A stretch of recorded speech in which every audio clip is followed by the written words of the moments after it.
Well, hello everybody, it's me, Iboju, here again, and today it's another time for a weapon review. I've been covering a lot of bows recently, but I guess I've just been liking Archer or something. Anyway, a lot of people have been asking for a Freedom review, and I obviously understand why. It's a popular bow, and it's a very good one. So I guess I'm here today to talk about it. Some people call it the smooth rainbow for how easy it is to play.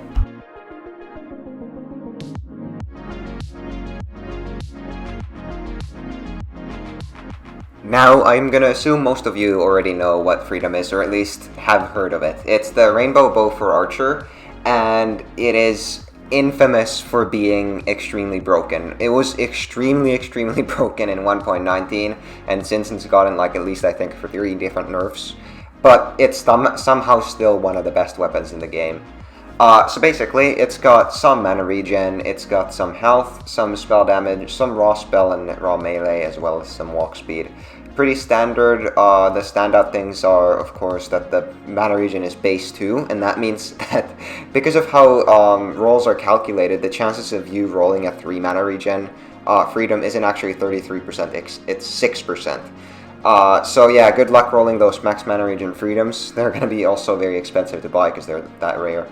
The main stats really are only mana regen and health. Spell damage isn't really relevant because it's such a small bit, like that's only going to add like 400 damage to your bombs at the maximum roll.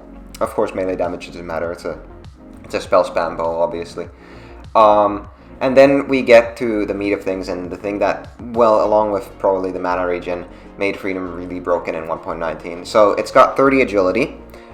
This used to be 50, which made it insanely broken, but it's now 30, but that's still a free 30 agility, and it's really nice.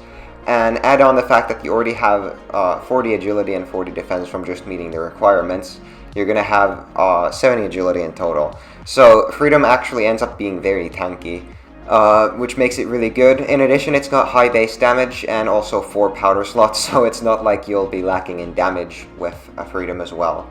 The most optimal powdering for Freedom is just fire, thunder, thunder, fire, so that you are able to abuse courage, as you see right now I'm doing, and also you're able to abuse, of course, the high base damage you get from thunder.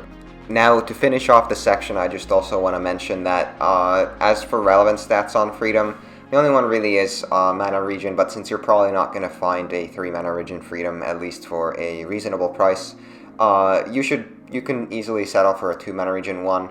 Try to avoid 1 mana regen Freedoms, to be honest.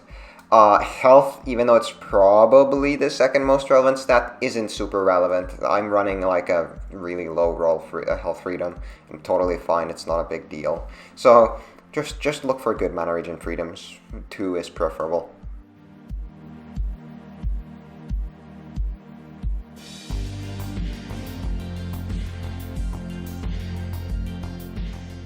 So, in terms of gameplay, I'd say Freedom is just very standard. It's about the standard spell spam archer as you can get. It's also nice, and what makes it good is, as I kind of already said in the earlier section, it's really easy to play because it gives you that agility and defense you can fall back on even if you mess up, like I kind of did in the footage here. So there's not too much here to say. Just remember to use your courage or curse powder special. I prefer courage on Freedom. And just spam arrow storm, spawn arrow storm.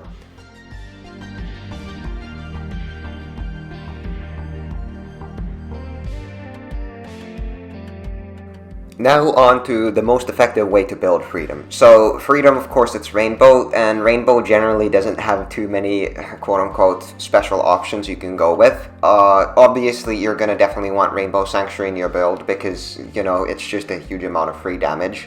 You don't really need to worry about like health or anything because not only does Freedom give health, you still have insane effective hit points just because you have both defense and agility.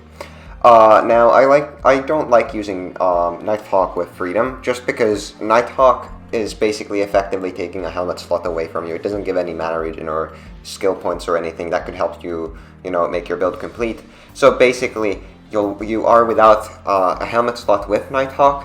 And also, Nighthawk makes you drain more mana, and sometimes it can be difficult to get more than like 8-9 mana regen on Freedom. I don't recommend using Nighthawk, but if you really want to, especially for raids where you get, free buffs anyway, Nighthawk Freedom works well as well. One last thing I want to mention with Freedom is you can actually try out Pandemonium Freedom. I tried that. It works surprisingly well, actually. And it was pretty fun. Of course, it synergizes well with Freedom because, you know, all the spells that Pande is going to cast are going to use, you know, spell multipliers that are going to be accounted for, you know, way lower base damage weapons, whereas Freedom has some of the highest base damage in the game. So yeah, that's about it. That's like the recommended build style. I'll link a couple Freedom builds down below in the description, and also of course the one I'm using. I guess now I just want to conclude this review.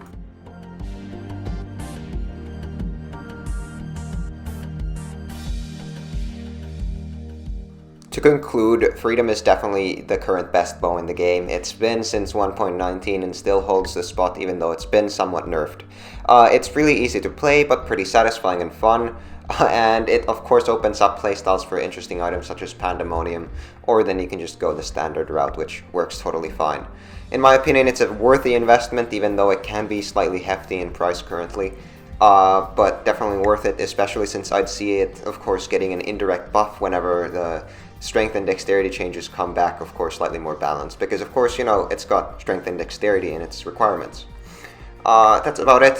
Thanks for watching. Recommend me stuff I should review next, or recommend me just topics I should cover in YouTube videos. I'm willing to expand my content further into Wynncraft, not necessarily just the reviews, so yeah. That's about it. See ya.